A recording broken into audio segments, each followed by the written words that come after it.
제가 아는 목사님 중에 이제 사업을 그냥 원래 하시다가 나중에 부름을 받아서 사업을 다 접고 목회를 하시는 그 목사님이 계세요. 근데 그 목사님의 어떤 에피소드 중에 하나가 사무실을 이렇게 확장해서 갔는데 사무실을 이렇게 벽을 이렇게 좀 파티션을 그냥 이렇게 뭐 벽이나 다른 걸로 하지 않고 책꽂이를 그냥 이렇게 놔서 거기다 이렇게 책을 꽂아 놓으면 더 좋겠다 이런 생각을 그분이 하셔가지고 가구점회를 이렇게 돌아다녔어요. 좀 마땅한 책꽂이를 찾으려고. 그리고 또 가격도 좀 보면서. 근데 어느 가구점에서 정말 자기가 생각했던 그 책꽂이를 딱 발견을 했어요. 그래서 이제 가격도 물어보고 그러니까 다른 가게에 비해서 그 책꽂이가 값이 반값이에요. 여러 군데 뭐 견적을 뽑아보잖아요. 그런 물건 할 때 우리가 한 군데 딱 가서 사지는 않잖아요. 가격도 비교해보고. 그래서 너무 이 목사님이, 그때는 이제 목사님이 아니었죠. 사업할 때는. 너무 기뻐가지고 책꽂이를 30개를 샀어요. 그래가지고 새로운 사무실에 이제 들어가서 이렇게 칸칸이 그 벽 대신에 이제 책꽂이를 놓고 책도 꽂아놓으니까 그래도 좀 사무실이 그럴싸해 보였어요. 그래서 마음이 굉장히 흡족을 했는데 이제 문제는 그렇게 이제 한 달이 지났어요. 한 달이 지나고 나니까 그 책꽂이가 책의 무게를 이기지 못해서 이게 가운데가 이렇게 밑으로 이렇게 다 처지기 시작한 거예요. 쓸 수가 없죠. 책꽂이가 겉보기에는 굉장히 좋아 보였는데 그 나무 재질이 나빠가지고 한 달 정도 쓰니까 이 무게 때문에 책꽂이가 다 이렇게 밑으로 처지고 그래서 그 책꽂이를 다 버리고 새로 교체했다라는 그 얘기를 제가 들었습니다. 여러분, 우리가 살면서 이런 경험을 많이 합니다. 겉보기에는 정말 괜찮고 그럴싸해 보이는데 그 내실이 없기 때문에 실패하고 망하는 경우가 많이 있죠. 책꽂이야 뭐 물질적인 좀 손해를 보고 끝나는 거지만 우리 인생은요 그냥 겉보기에 화려한 것만 추구하다 보면 그 인생은 다시 돌이킬 수도 없고 그냥 돈 얼마 물어내고 끝나는 정도가 아니라는 것입니다. 더 나아가서는요 우리가 신앙생활을 하는데 거칠에 그냥 표면적인 그리스도인으로 살아가면 나중에 주님 앞에 섰을 때 우리 인생이 야 나는 너 모른다. 우리 인생이 정말 영벌로 멸망으로 끝날 수 있다는 거예요. 그래서 지금이 우리가 기회 있을 때예요. 지금 우리가 신앙을 점검하고 오늘 특별히 사도 바울이 말한 그 말씀의 메시지를 우리가 오늘 잘 만난 겁니다. 이 말씀 앞에 내가 정말 표면적인 그리스도인인지 아니면 내면적인 정말 그리스도인인지 우리가 이 말씀을 통해서 말씀의 거울에 비춰보고 믿음을 새롭게 결단하는 여러분들 다 되시기를 주님의 이름으로 축복합니다. 오늘 사도 바울이 문제 제기한 말씀은요 정말 누가 진정한 유대인인가 라는 거예요. 누가 정말 유대인이 누군가, 가짜 유대인이 많다는 거예요.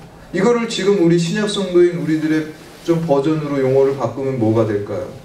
정말 그리스도인인가, 우리가 참된 그리스도인인가, 이거를 생각해야 돼요. 우리가 표면적인 그리스도인이 돼서는 안 되고 이면적인, 내면적인 그리스도인이 돼야 되고요. 그리고 무늬만 그리스도인이 되면 안 됩니다. 참된 그리스도인이 되고 썬데이 크리스찬이 되면 안 돼요.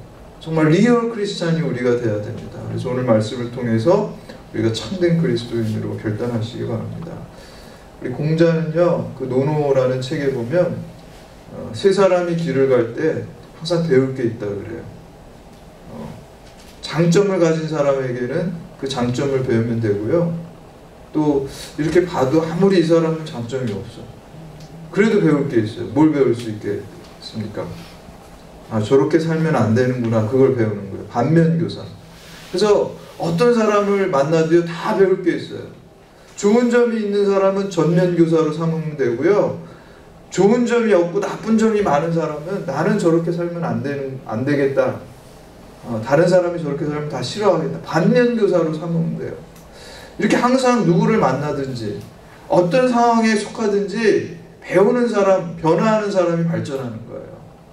그래서 한 가지라도 여러분 꼭 배우세요. 어떤 사람을 만나도 이 사람한테 장점이 다 있어요. 하나님이 주신 달란트가 다 있더라고요. 아무리 뭐 별 볼 일 없어 보이는 사람한테도요 장점은 한 가지씩 다 있더라고요. 제가 만나보니까. 그래서 그 장점을 배우시고, 아까 또 도저히 장점을 못 찾겠다 그러면 어떻게 하라고 그랬어요? 저렇게 하면 안 되겠다. 그 반면 교사로 삼아야지 내가 변화하고 발전하는 거죠. 자기가 변화하지 않는 사람은 발전이 없어요. 계속해서 변화하고 발전해요. 어떤 것을 향해서요? 예수 그리스도를 향해서 변화하고 발전해야 됩니다. 그래서 이 말씀이 거울이 되는 거예요. 여러분 여기 나올 때 항상 외모, 표면적인 거 보죠. 거울 보잖아요. 뭐 이렇게 옷매무새가 잘못됐나? 내 얼굴에 뭐가 묻었나? 또 머리가 삐뚤어지지 않아? 이렇게 잘 이렇게 거울을 보고 우리가 고치잖아요. 마찬가지로요. 우리 내면, 우리 영적인 부분은요. 하나님께서 주신 이 말씀의 거울, 이게 거울입니다. 이거 맨날 봐야 돼요. 여러분 외면적인 거울만 맨날 보지 마세요. 내면적인 거울도 맨날 보셔야 돼요. 그래서 내 생각과 내 행동이 이 말씀의 거울에 합당한지, 하나님의 뜻에 합당한지 늘 우리가 이 말씀의 거울을 보고 영적인 거울을 보고 고쳐나가야 된다는 것입니다. 특별히 이 표면적 신앙에 빠진 유대인들 통해서 오늘은 반면교사가 됩니다. 어떻게 보면 반면교사가 더 강력한 우리의 변화를 줄 수도 있어요. 사람들은요, 긍정적인 경험보다 이 부정적인 경험에 그 어떤 영향력을 많이 받아요. 좋았던 경험은 오히려 그냥 좋다 그러고 감사하다 그러고 잊어버릴 때가 많아요.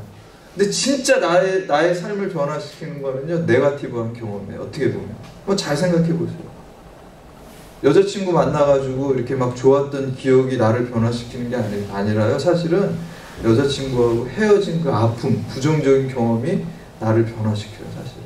이건 그냥 한 가지 예를 든 거지만 부정적인 경험들, 아픈 경험들, 십자가의 경험들, 고난의 경험들이 나를 바꾸고 나를 변화시키는 그런 결정적인 역할을 합니다.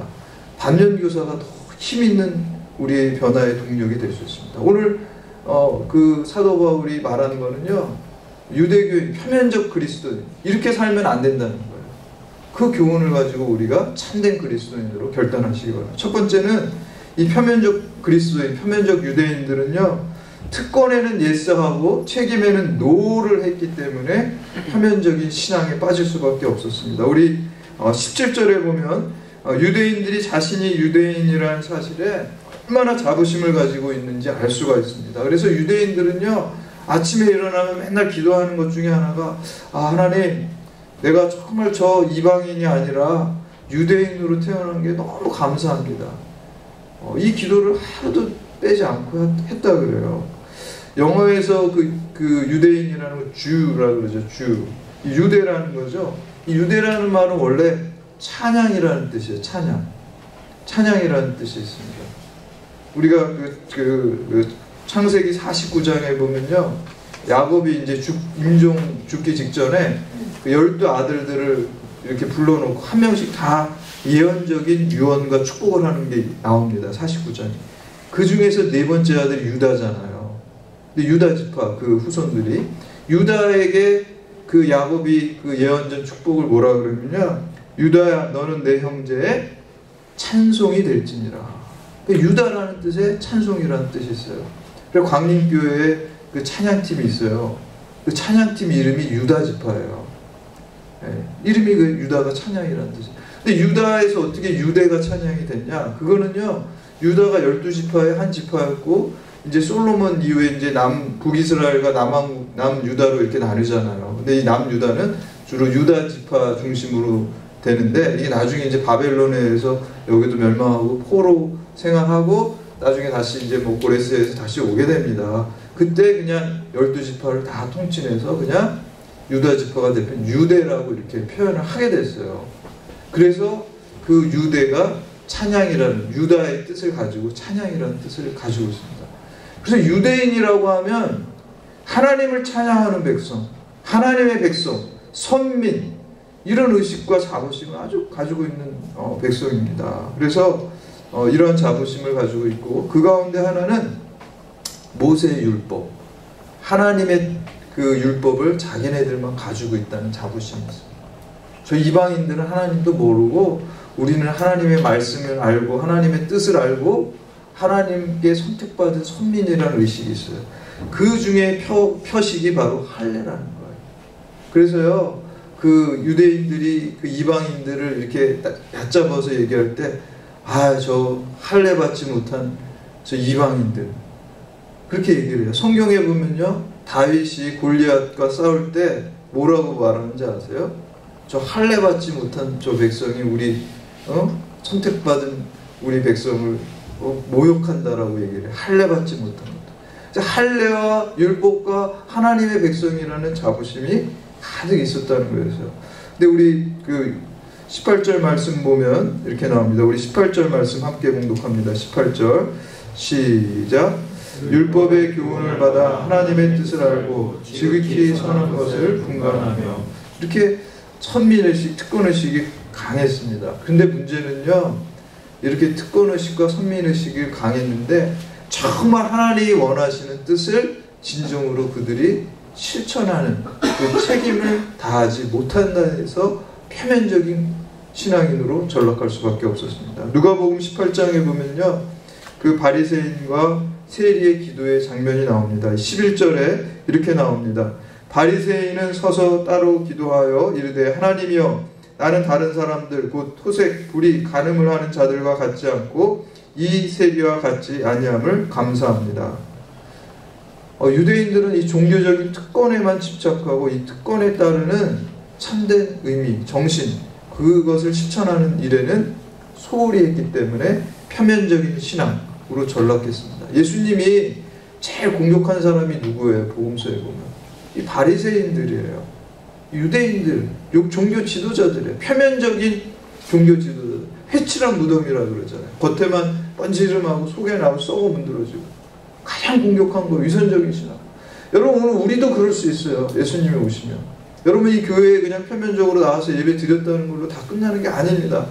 여러분이 진정으로 영과 진리로 예배 드려요. 진정으로 복음의 말씀으로 여러분의 가치관이 변화돼야 돼요. 교회는 다니고 성경을 읽는다 그러는데 밖에 나가서 사는 것, 추구하는 가치관은 똑같이 세상적인 가치관이면 표면적인 그리스도인이 된다는 거죠. 가치관이 변해야 진짜 변하는 거예요. 복음의 가치관, 말씀의 가치관으로 변해야 된다라는 것입니다. 그래서 우리가 이런 특권을 우리가 받은 거잖아요, 여러분. 그리스도인으로서 특권을 받은 거잖아요. 구원받은 백성이 된 거잖아요. 근데 거기에 따른 책임이 있어요. 여러분, 노블리스 오블리주라는 말 알죠? 그 말이 원래 그 로마의 그 귀족들 사이에서 노블리스, 이 귀족들이 자기네들이 특권이 있잖아요. 누리는 게 있잖아요. 근데 거기서 끝나는 게 아니라요, 로마의 군인들은 전쟁이 일어나면요, 그 귀족들이 제일 앞으로 나간대요. 선대 뒤에서 그냥 신분이 낮은 사람들, 야 니네가 나가, 총알바지, 그때 총알은 없었겠지만 칼바지를 시키고 이러지 않았다는 거예요. 귀족 자기 자신이 맨 앞에서 솔선수 제일 먼저 죽는 거예요. 그리고 희생하고 또 정말 이 백성들을 또 그 나라를 위해서 헌신하고 자기가 먼저 그 고귀한 신분에 합당한 고귀한 희생을 한다는 거예요. 그게 노블리스 오블리주잖아요. 근데 우리는 뭘 해야 됩니까? 크리스찬 오블리주를 해야 돼요. 우리가 하나님의 자녀로 선택받은 거잖아요. 귀족하고 될 게 아닙니다. 크리스찬으로서 우리가 고귀한 신분을 얻었는데 거기에 먼저 십자가의 희생이 있고 헌신이 있어야 된다는 것입니다. 그럴 때 여러분을 통해서 하나님의 뜻이 이루어집니다. 두 번째는 자신을 돌아보는 일에 실패했기 때문에 표면적인 신앙에 유대인들이 빠졌다는 것입니다. 유대인들은 다른 사람을 가르치는 일에는 열중을 했는데 자기 자신이 배우고 변화되는 것에는 관심이 없었어요. 그리고 변화돼야 된다고 생각도 안 했어요. 여러분, 우리도 이런 착각에 빠질 수가 있어요. 그냥 다른 사람들만 가르치려고 하는 사람 있죠. 그런 사람은 위험할 수 있다. 내 스스로 내가 먼저 배우는 사람이 돼야지 발전할 수 있습니다. 그래서 오늘 말씀에 보면은 우리 19절에서 20절 말씀 함께 봉독합니다. 19절 20절 시작. 맹인의 길을 인도하는 자여, 어둠에 있는 자의 빛이요 율법에 있는 지식과 진리의 모본을 가진 자로서 어리석은 자의 교사요 어린아이의 선생이라고 스스로 믿으니. 여기서 중요한 게 뭐예요? 스스로 믿었다며요. 자기들이 맹인의 길을 인도하고 어리석은 자의 교사가 되고 어린아이의 선생이라고 스스로 생각했다는 거예요. 완전 과대망상 착각에 빠져. 우리 오늘날 이렇게 되면 안 된다는 거예요. 21절에서 22절에 바울이 이러한 착각하는 유대인들에게 대해서 뭐라고 말합니까? 21절, 22절 말씀 함께 봉독합니다. 시작. 그러면 다른 사람을 가르치는 내가 내 자신은 가르치지 아니하느냐? 도둑질하지 말라 선포하는 내가 도둑질하느냐? 간음하지 말라 하는 내가 간음하느냐? 우상을 가증히 여기는 내가 신전 물건을 도둑질하느냐? 더 위선해. 하나님이 제일 싫어하는 거, 예수님이 제일 싫어하는 게 위선이에요. 거룩한 척하면서 정말 나쁜 짓을 똑같이 다 하는 거예요. 더 하는 거예요. 제일 싫어하는 거예요. 차라리 세리는 양심의 일도 있잖아요. 내가 죄인입니다. 하나님 앞에 얼굴도 못 들고 고개를 쳐박고 그냥 하나님 감히 보지도 못하고 나는 죽을 죄인입니다. 이렇게 나오는 사람. 그 사람을 하나님이 용서해주고 세워주시는 거예요. 내 스스로 의인이라고 착각하는 사람들을 하나님 가장 싫어합니다. 우리는 하나님 앞에 늘 죄인입니다. 그 죄성을 고백하고 또 고쳐야 되죠. 하나님 말씀 비추어서 예수님 바라보면서 정말 우리들이 예수님 닮아가는 모습으로 계속 나아가야 된다라는 것입니다. 그래서 성경에 보면은 다윗이 가장 칭찬받은 인물 중에 하나잖아요. 내 마음의 합한 자라. 다윗이 잘하는 게 뭐예요? 자기의 잘못을 지적받았을 때 빨리 고치는 거예요. 우리가 다 잘못을 할 수 있어요. 연약하기 때문에. 그렇다고 잘못하라는 건 아니죠. 가급적 안 해야 되죠. 근데 잘못을 하게 됩니다. 인간이 완전하지 못하게. 그런데 빨리 돌아서야 돼요. 그래서 베이컨이라는 철학자는 그런 얘기를 했어요. 우리가 죄를 짓는 거는 인간적이다. 인간적이잖아요. 우리가 하나님이 아니니까 죄를 짓잖아요. 알면서도 또 쓰러지고 연약하니까 쓰러지고.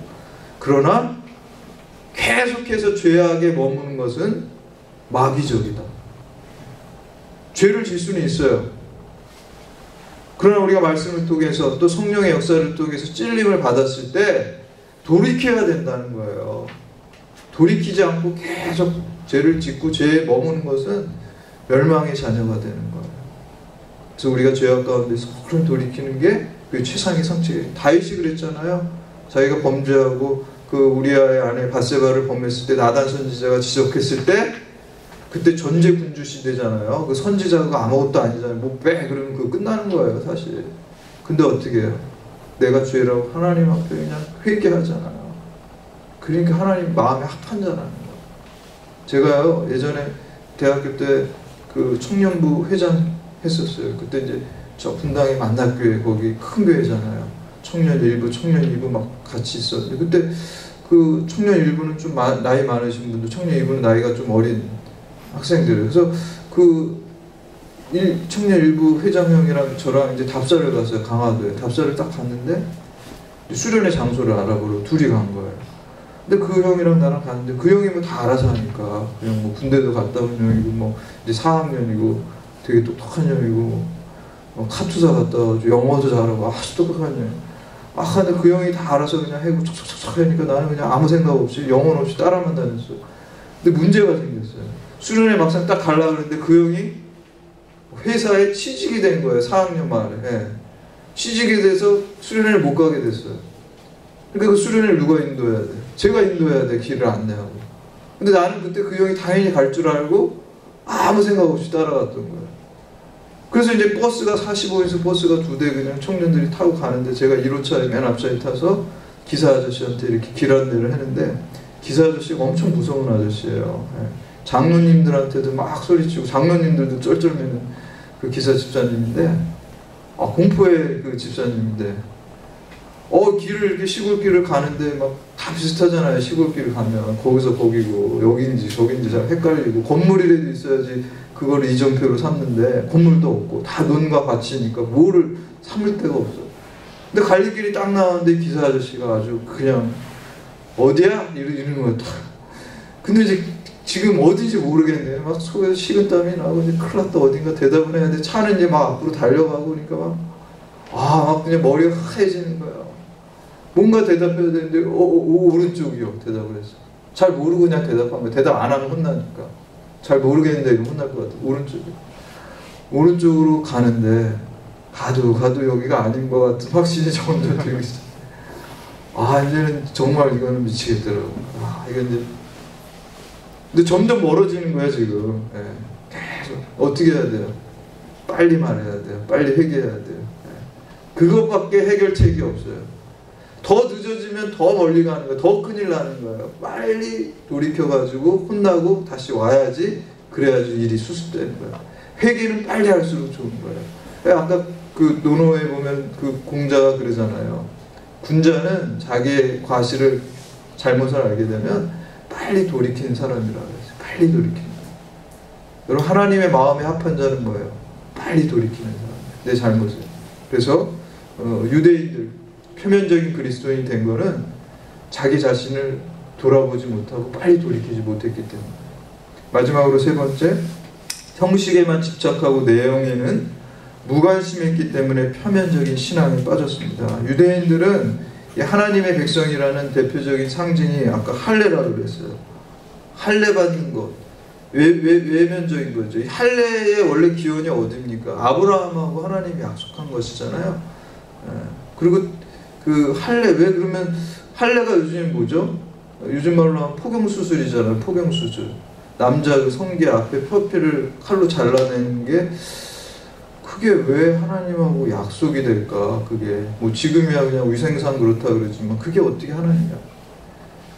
거기 사연이 있습니다. 이게 하나님의 언약, 하나님의 약속. 창세기 15장에 보면은 횃불 언약이라는 게 있어요. 그거는 뭐냐면 자꾸 아브라함이 언제 땅 주실 거예요? 언제 자손 주실 거예요? 뭐 되지도 않는 것 같아요. 막 이런 생각을 하니까, 야, 내가 정말 한번 보여줄게. 내가 진짜 네 약속 지킬 테니까 걱정하지 말고 나를 좀 제발 믿어라, 너. 이렇게 얘기를 해. 하면서 뭘 보여주냐면, 너 짐승을 잡아다가 가운데를 반으로 잘라라. 그래가지고 이제 여기 가운데처럼 이렇게 양쪽에 여러분 의자가 있잖아요. 가운데 우리 복도가 나 있고 양쪽에 이렇게 놔라. 뭐 데칼코마니라 그런 식으로 놔라 그랬어요. 동물을 쫙 놔라 그랬어요. 하루 종일 기다리는데 뭐 아무 일도 일어나지 않았어요. 근데 저녁쯤에 하나님의 불이 그 가운데로 확 지나가신 거예요. 하나님이 그 가운데로 가신 거예요. 그 언약을, 상징을, 약속을 확증시켜 준 거예요. 고대 중동에서는요, 두 사람 사이에 혹은 두 나라 사이에 계약을 체결할 때, 뭐 MOU라 그러나요? 요새는 뭐 그런 계약을 체결할 때 짐승을 잡아가지고 반을 잘라요. 그 다음에 양쪽에다가 이렇게 쫙 넣고 그 가운데를 두 손을 딱 잡고 같이 걸어가는 거예요. 그건 뭐냐면, 너 만약에 이 약속 어기면 이 동물 봤지? 반 쪼갠 거. 너를 완전히 쪼갤 거야. 그냥 찢어 죽일 거야. 그러니까 뭐예요? 다른 말로 목숨을 걸고 이 약속 내가 지키겠다는 거예요. 하나님이 아브라함에게 주신 약속은요 그런 거예요. 하나님이 뭐 목숨을 걸 분은 아니지만, 목숨이 뭐 죽고 그런 분은 아니지만, 그만큼 내가 모든 거를 바쳐서 이 약속을 반드시 지키겠다. 할례는요, 피를 내고 자른다는 거는요, 내가 목숨을 바쳐서 너에게, 너를 내 백성으로 내가 너를 지키고 보호하겠다는 약속을 반드시 지키겠다는 약속이에요. 그래서 자른 거예요. 근데 그걸 왜 잘랐을까요? 맨날 보잖아요. 여러분, 화장실 가면 한 번씩 보잖아요. 잊지 말고 기억하라는 거예요. 그게 화장실 갈 때마다 쳐다보고, 아 그래 나 약속 받았, 하나님 나 보호해 주시, 자꾸 보면서 맨날 기억하라는 그 의미를 거기 두신 거예요. 근데 문제는 그 외면적 할례가 중요한 게 아니라는 거예요. 오늘 말씀 예레미야 선지자가 4장 4절인가요? 예레미야 선지자가 보면은 4장 4절에 이렇게 말씀하고 있어요. 예레미야 4장 4절, 유대인과 예루살렘 주민들아, 너희는 스스로 할례를 행하여 너희 마음 가죽을 베고 나 여호와께 속하라. 그리하지 아니하면 너희 악행으로 말미암아 나의 분노가 불같이 일어나 사르니 그것을 끌 자가 없으리라. 네가 육체적인 할례를 했다고 하더라도 내 말씀 지키지 않고 네 멋대로 살면, 마음의 가죽을 베지 않으면 내가 불같이 너에게 진노하겠다는 거야. 그냥 여러분 교회 다니는 거 이것으로 그냥 나는 다 됐어, 완전 착각이라는 거예요. 표면적 그리스도인으로 되지 않는다는 거야. 불같이 화를 내겠다 그랬어요. 너를 사르겠다 그랬어요. 우리가 정말 그리스도인이 되어야 되는 겁니다. 우리가 교회 형식적으로 나오고 예배드리고 헌금하고 헌신한 거, 그거 물론 중요합니다. 그러나 그게 본질은 아니라는 거예요. 정말 여러분의 삶이 변화되고 여러분의 인생의 주인이 예수 그리스도가 되는 그 변화가 여러분 가운데 있는 리얼 크리스찬이 돼야 된다는 것입니다. 형식주의, 율법주의 나쁜 거예요. 그래서 바리새인들이 욕먹었고요. 이슬람교 형식주의, 율법주의자들입니다. 정신은 사랑의 종교라는 건요 가장 높은 가르침이라 그랬어요. 종교가 그런 뜻이잖아요. 종교라는 게 마루 종자에다가 가르칠 교자잖아요. 이슬람도 고등 종교라 그래요. 종교는. 근데 어떻게 고등 종교에서 그런 사륙과 그런 잔인함과 여성을 비하하는 그런 일들이 있을 수 있겠습니까? 율법주의자이기 때문에, 형식주의가 있기 때문에. 우리 기독교도 그렇게 될 수 있어요. 우리가 하나님이 주신 그 말씀의 정신, 사랑하고 하나님 사랑하고 이웃하는 사랑하는 그 정신을 다 놓쳐버리면요 형식주의자, 율법주의자, 표면적인 그리스도인이 될 수 있다는 것입니다. 오늘 말씀을 통해 사도 바울이 오늘 여러분에게 주시는 말씀입니다. 여러분 내면적인 그리스도인입니까? 표면적인 그리스도인입니까? 이 물음을 오늘 말씀이 여러분에게 사도 바울이 주고 있습니다. 그래서 오늘 말씀의 거울에 비추어서 정말 마음의 할례, 정말 하나님의 말씀을 진정 내 마음의 가죽을 자르는 그 결단을 가지고 우리가 믿음으로 사시기 바랍니다. 신념이라는 건요 자아가 살아나는 것이라고 그랬죠. 믿음은 자아가 죽는 거예요. 신념은 내 뜻대로 사는 거예요. 믿음은 주님 뜻대로 사는 거예요. 그래서 내가 죽고 또 예수 그리스도로 사는 것, 그게 할례고, 그게 요즘 할례가 지금으로 넘어오면 세례입니다. 세례라는 거는 내가 예수 그리스도 십자가, 지금 사순절기가 십자가와 함께 내 죄악된 자아가 죽고 예수 그리스도의 새 생명으로 여러분 부활하시고 그 생명을 풍성히 누리시는 여러분들 다 되시기를 주님의 이름으로 축원합니다. 이제 다 같이 자리에서 일어나셔서 우리